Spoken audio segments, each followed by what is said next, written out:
Is your career your choice? What is your career?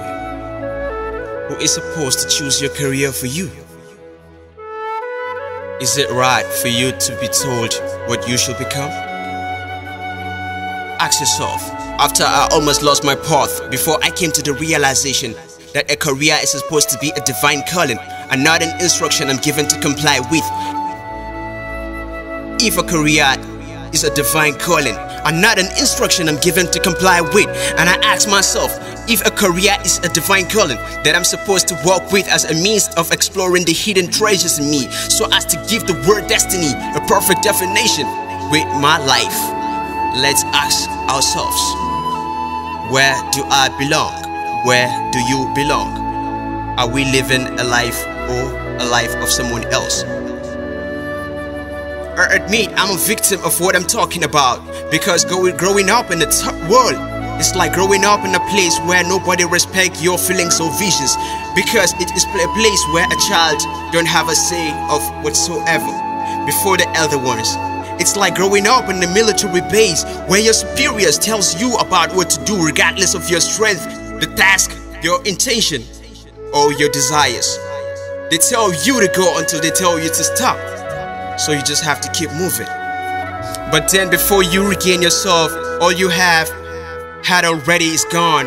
The dream, the choices. You are meant to believe now that this is what you are meant to become. Is your career your choice?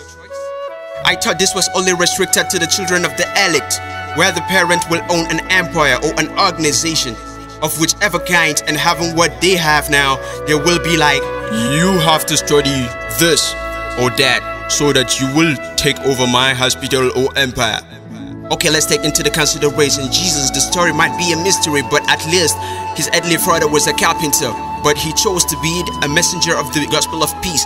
Muhammad's father was only a worshipper, because if he was a prophet, then the story would have been told. But Muhammad answered his divine call and being a prophet of Islam, and this is what the world remembers him with now. I think the lives of these two individuals is enough to tell us that choices existed from the start, and rightfully our society and parents are not welcome in instructing us on what we should become. I'm not trying to be rude, but their role is to help us see the light in what we should become and not what we must become.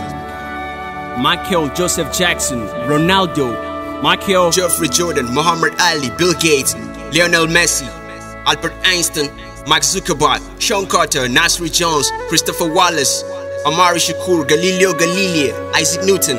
I'm sure neither of these individuals were just placed in their parent position or were told to become what they became.